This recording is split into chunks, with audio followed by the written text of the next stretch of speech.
Welcome learners to this new session of BA Honors Part 2 session.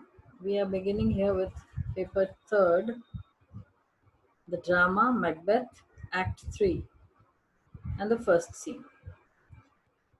The scene is situated in a stateroom in the palace at Forres. Macbeth is secure on his throne. Banquo apparently has agreed to this arrangement. If Macbeth's prediction has been fulfilled, his own prophecy must not be far. Thus thinks Banquo, but pushes aside the thought. Macbeth and Lady Macbeth enter with much pomp and show, accompanied with Lennox and Ross. Macbeth announces that he will hold a banquet, in the evening, and Banquo will be honored as the chief guest. Macbeth talks about Malcolm and Donalbain and hints at their accusations against him that he has murdered King Duncan. Later on, he confirms that Fleance will accompany Banquo on his trip and wishes him a safe ride. When left alone, Macbeth summons the two hired murderers, and while waiting for them, he broods over the witch's prophecy of Banquo's children as the future kings.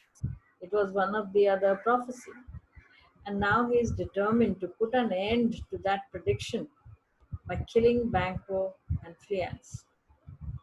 The hired killers are not seasoned assassins, but ordinary poor folks who are willing to work as mercenaries.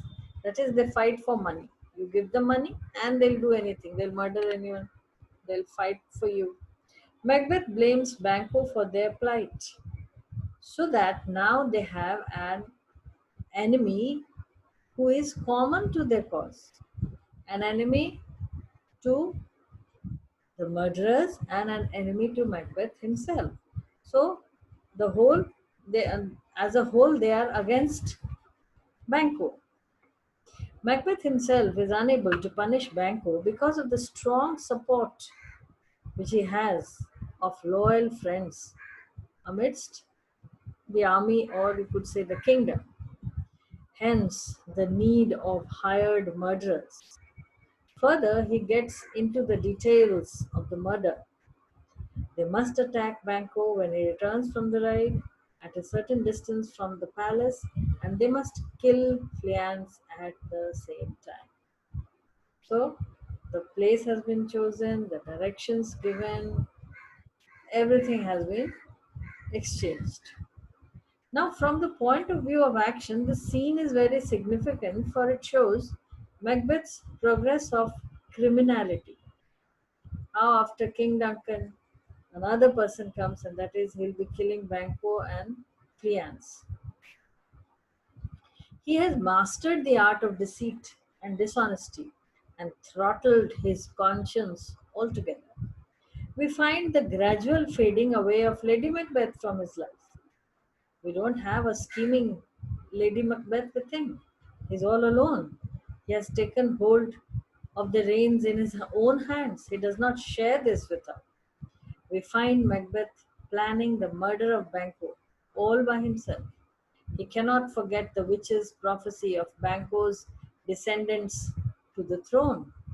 And it is particularly this thought, together with his feeling that his genius is rebuked under Banquo, that goads him into this dark deed. So when you compare the two, he is fiercely jealous of Banquo, and thus to kill him is the motto, the action in this scene. Fernham rightly explains Macbeth cannot remain satisfied with the kingship which he gains for himself, to sell his soul to the eternal enemy of mankind, for that alone is to be worse than nothing, and he cannot rest with the thought of Banquo's issue instead of his own, shall occupy the throne. He rises to the crown through two acts of the play, reaches for the rest of ambition with a desperate hand, and loses that part in which he has when Fleance escapes from the murderers in the third act. We recognize that there is a turning downwards of Macbeth's course.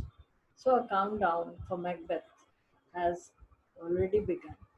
And in the consequent scenes, we'll see how further this action it has already begun. It is, and we shall pursue in next session. Thank you.